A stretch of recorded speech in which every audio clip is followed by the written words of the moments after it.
Hi everyone, it's Kaitlin. Welcome back to Bandit and Cass. Today we're just doing a very relaxed flip through and setup video of how my agenda or my bullet journal is looking right now. I like to switch out the covers on my bullet journal, so even though the inside of my agenda doesn't really change, the outside and the accessories I use with it tend to across the year. So right now I'm in a bit of a different setup, so I thought I'd share it with you before I change it again and have something else going on. Right now I'm drinking a lovely cup of blood orange rooibos tea, so maybe grab yourself a cozy beverage of choice and join me while I flip through this guy and show you what I have been doing in here. The first thing you'll notice that's different with my agenda is that the cover is a little different. This is the B6 notebook cover by the brand Moterm. I found this at AliExpress, and this is in the black color. I got this cover a couple of months ago because I wanted to try out this style of cover before investing in a more expensive version of this one by the brand Gillio.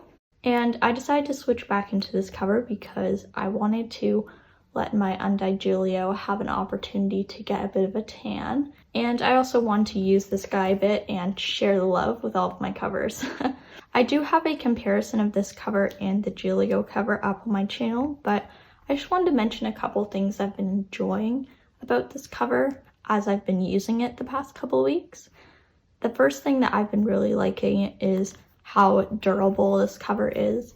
Because it's not a very high quality leather, I don't really have to worry about it getting dirty or scratching or anything like that, which is quite a nice relief and change of pace compared to the previous cover I was using, which was a undyed leather, which means that literally anything could cause it to get dirty or anything like that. So it's just been nice not having to think about that at all. And I've also been enjoying using a black cover. I was not using this color before, so it's just fun to change it up, and I've been really enjoying my time in this guy. So the inside of my cover is not what I consider to be that mind-blowing or that insane. I tend to be pretty simple and minimal with my planning and my bullet journaling, so I don't like to have a lot of extra stuff or decoration, but I will show you what I do have in here and maybe take you through a couple of the key spreads that I use all the time when I'm bullet journaling.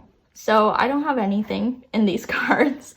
I'm not really a big user of card slots. I don't tend to keep anything in here besides maybe having a card occasionally for contact information in the event I lose it.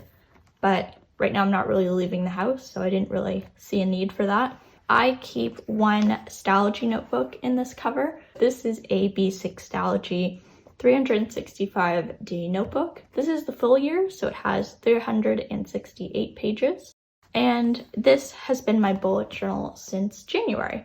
So I'm actually almost finished this notebook. If you can see here, I have about, I think, 100 pages left, and these are all filled up. It's kind of wild with the stalogy. I find the pages kind of change color as you use them, which is really interesting, but I do not keep anything in the back pockets either besides my notebook. Again, I'm not really a big fan of keeping a ton of stuff in my pockets because I find it kind of creates lumps that make it a bit harder to write with. But what I do keep in this little pen loop over here is my usual pen that I write with. This is the 0.5 Muji gel pen, and this has just been a favorite pen of mine for years now, so I always like to have one of these on hand. I also have a couple of these tabs in my agenda. I took out a couple of extra ones so you can actually see what they are. But these are copper tabs by the brand Midori. I believe they call them index tabs.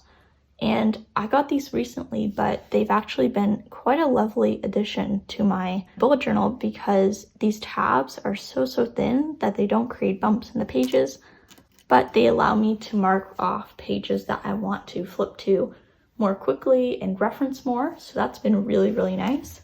Right now, I have 2 tabs on the top and 3 tabs on the side.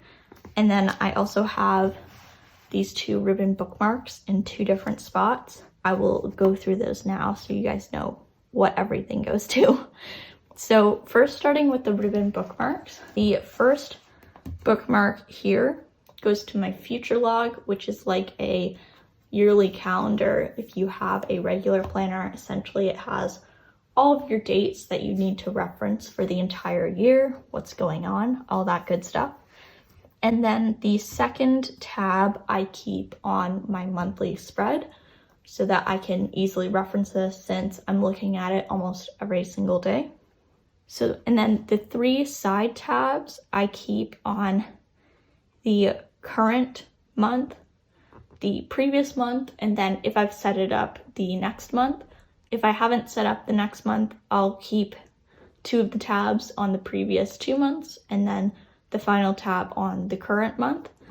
And this is just helpful because I do not reference my months all the time after I've completed them, but usually if I am looking at them, it's usually a month or 2 later at the most. So having those sectioned off makes it a lot easier for me to look back on a previous month and check something. I then have 2 tabs on the top, and I keep these on the top versus on the side because these go to specific notes pages that I need to keep track of. 1 minute, tea break. So sorry, what was I saying? I keep these on the top versus the side because I want to kind of create a separate section or visual kind of distinction, since the 3 side tabs are all going to monthly sections, but the 2 top tabs actually go to notes pages that I need to reference a lot. So the first one takes me to my grid spacing cheat sheet, and the second one takes me to my plant watering tracker. And I like to keep these tabs on the top because I do reference these spreads a lot, but because I made them halfway through the year, usually when I try to find them, I have to flip through a bunch of pages.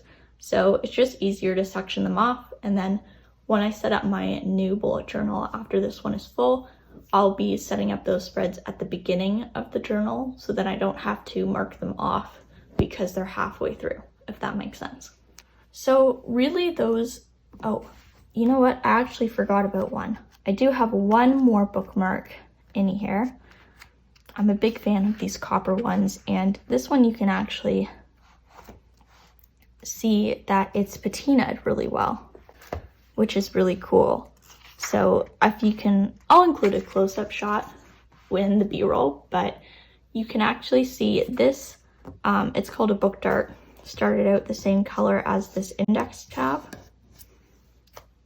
And as you can see, it's gotten much, much darker, and it's patinaed into this dark brown or brass color, which is really, really cool. So the copper tabs will eventually turn dark brown like that as well, but I got these last week, and I got this probably 6 months ago, so that's kind of why there's a bit of a difference. But what I use this book dart for is for marking off my current weekly or daily spread.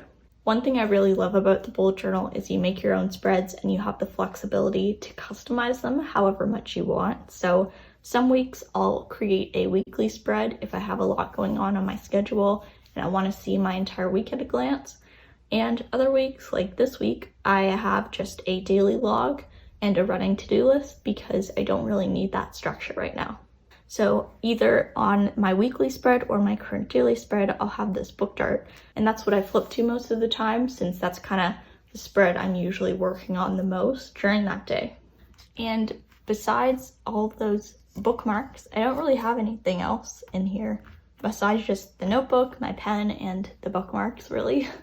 And that's really all that I have going on in this cover. It's very, very simple, but I find it very effective, and I really love how the tabs allow me to really customize what I can access a bit more easily. So that is actually all for this video. I'm imagining it's going to be quite quick, but watch me say that and then it's 15 minutes long. However, I hope you found it interesting getting a bit of a glance into my current journal and just seeing what's going on in there. I love sharing with you guys kind of what I'm doing and how I'm trying to stay organized in the hopes that you know, you get something from this or get inspired for your own organization system. And I can't wait to show you what I do next in this guy and how I change it up, because I do have another setup that I'll likely be doing in the next couple months just to change it up for the final couple months of the year. So that is all for today. I hope you guys enjoyed. Thank you so much for watching, and I will see you next Saturday for another video.